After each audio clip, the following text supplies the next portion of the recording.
Hello నమస్తే. నేను మీ కూన రంగనాయకులు.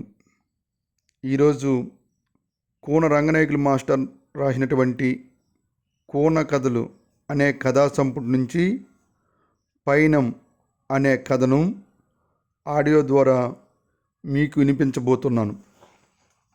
ఇక కథలోకి వెళ్దాం. అది శ్రీకాకుళం.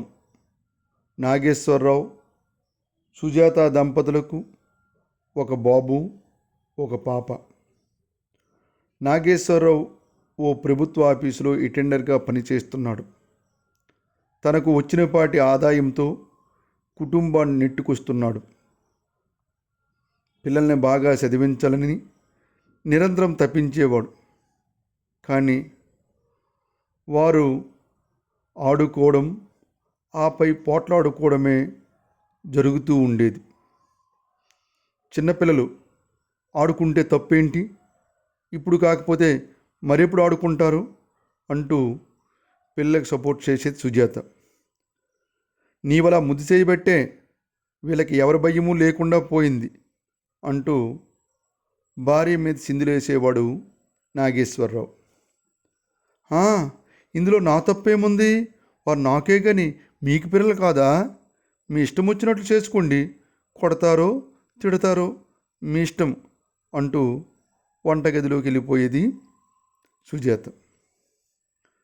పొద్దస్తమానము ఆటలాడుకుంటూ చదువు సంజలు లేకపోతే రేపు ఎలా బ్రతుకుతారు? ఇదిగో వీడిని చూడు, 10వ తరగతి పరీక్షల్లో 50% మార్కులు కూడా రాలేదు.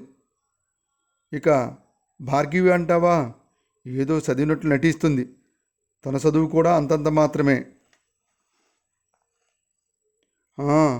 అయినా ఆడపిల్ల చదివి మాత్రం ఏం మొలకపోస్తుంది? 18 సంవత్సరాలు రాగానే మంచి సంబంధం చూసి 4 అక్షంతలు వేసేస్తే సరి అంటూ సుజాత అన్నది.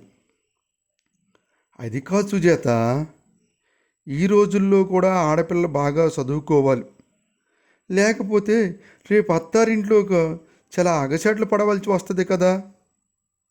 ఎంతమంది ఆడవారు బాగా చదువుకొని గొప్పవారు కావడం లేదు అని అన్నాడు.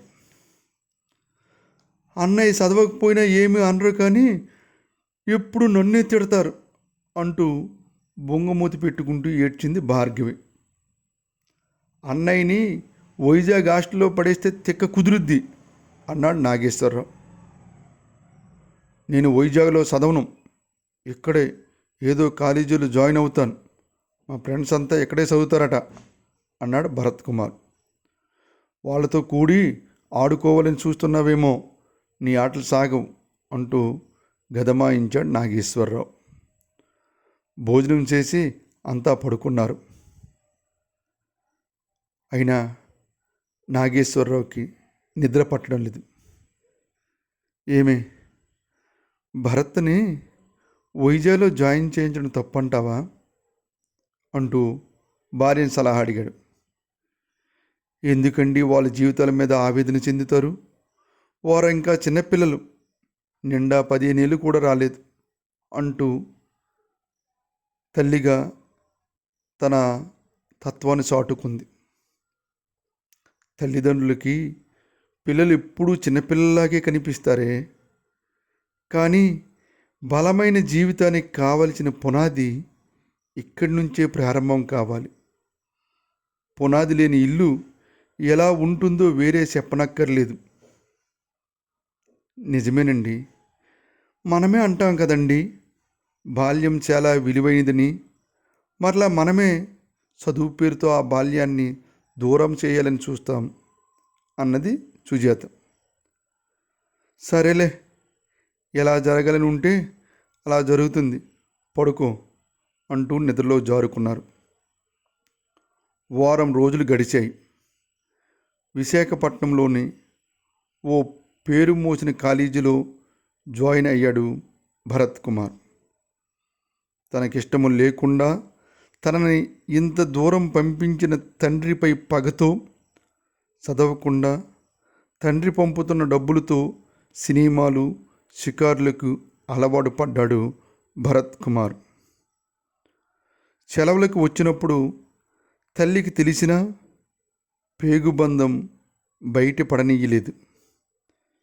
ఇక నాగేశ్వరరావు తను పెట్టిన ప్రతి పైసాకి ప్రతిఫలాన్ని ఊహించుకుంటూ కలల్లో విహరిస్తున్నాడు. కాలచక్రం గిర్రున తిరిగింది. 6 సంవత్సరాలు గడిచాయి. తరువాత భరత్ కుమార్ గ్రూప్ 1లో సెలెక్ట్ అయి MDO మండల అభివృద్ధి అధికారిగా ఎంపికయ్యాడు. ఏం జరిగిందో ఏమిటనేది తరువాత ఎపిసోడ్లో చూద్దాం. రేపు ఇదే సమయానికి ఇదే కథను కంటిన్యూ చేస్తూ మీ ముందుంటాను. నమస్కారాలు.